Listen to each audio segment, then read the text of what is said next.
¿Cómo describirías la luz a una persona que nunca la ha visto? ¿Tratarías de explicar qué es o en qué consiste, o tal vez mencionar los efectos que produce, sus consecuencias? Esto viene a colación porque en el Evangelio que se proclama este domingo en misa, hay que ver el Evangelio de Juan, capítulo 1, versículos 6, 8, 19, 28, dice que Juan el Bautista vino para dar testimonio de la luz, para que todos creyeran por medio de él. Él no era la luz, sino testigo de la luz, Juan. El evangelista menciona 2 veces la singular misión de Juan. Le da gran importancia. ¿Por qué? ¿Por qué? Porque en un mundo que vive en tinieblas hace falta quien esté dispuesto a anunciar la luz, a mantener viva la esperanza, a no permitir que la gente se resigne a vivir en la oscuridad. Sí, a vivir en la oscuridad. Así como cuando de noche hay un apagón y todos en la casa se encuentran de pronto desconcertados e inmóviles, envueltos en la negrura, sin poder seguir haciendo lo que estaban haciendo, pues probablemente requerían de electricidad, y en eso alguien anuncia que se asomó a la calle y un trabajador le informó que ya están reparando la falla y no tarda nada en reanudarse el servicio. Todos experimentan un alivio, la seguridad que no va a ser uno de esos apagones de toda la noche, y se disponen a esperar con confianza y buen ánimo que llegue la luz del mismo modo en la vida espiritual.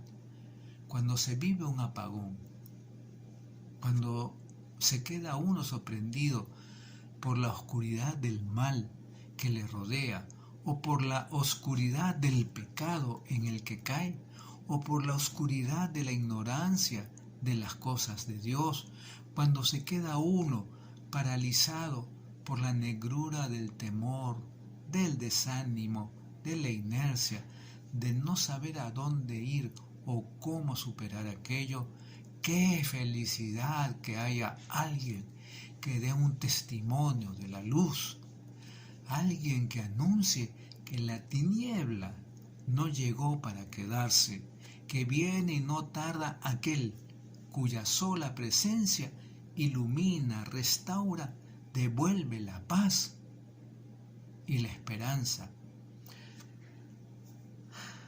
Antes y después del texto del Evangelio elegido para este domingo tercero de Adviento, su autor deja bien claro que la luz de la que es testigo Juan el Bautista es aquel que existe desde el principio y por quien todo fue hecho.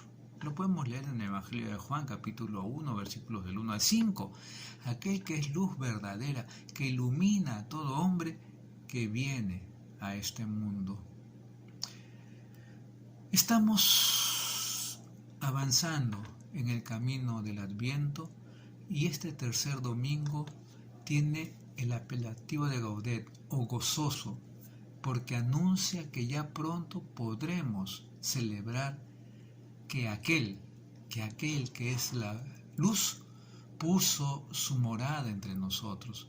Somos como viajeros nocturnos que cobran nuevos bríos cuando alguien anuncia con emoción que ya se vislumbran a lo lejos las lucecitas de su pueblo, de su ciudad, que están cerquita, que ya llegan, que falta poco. Juan nos ha dado el anuncio, ha levantado su voz para invitarnos a caminar con redoblado empeño al encuentro del Señor y celebrar no solo su venida a este mundo, sino que se ha quedado entre nosotros, aunque no sepamos lamentablemente reconocerlo. Y eso seguramente te pasa a ti, no reconoces al enviado de Dios, que anuncia la felicidad. Pero este feliz anuncio no es algo que podamos guardarnos también, no es algo que debamos callar. Estamos llamados a convertirnos como el Bautista en testigos de la luz, a dar a conocer a aquel que es luz del mundo, a anunciar a otros, a ti, a los que vienen con nosotros, cansados y quizás comenzando a desanimarse, hundidos en la penumbra de un camino que parece demasiado largo, que adelante hay luz. En donde no lo crees, hay luz, pero no una luz cualquiera, no una que se quede inmóvil brillando en la lejanía inalcanzable, sino una luz que se ha encarnado, que está aquí y que se ha hecho cercana, y solo se necesita que volvamos el rostro hacia ella para que nos ilumine con toda su fuerza y destierre las sombras de nuestro corazón. Piénsalo, piénsalo. Este tercer domingo de Adviento tienes que darte cuenta que hay quienes son testigos de esa luz y que de repente no les crees, no les haces caso. Y tú también eres testigo de esa luz. A poner manos a la obra y cree en aquel que te lleva a la luz.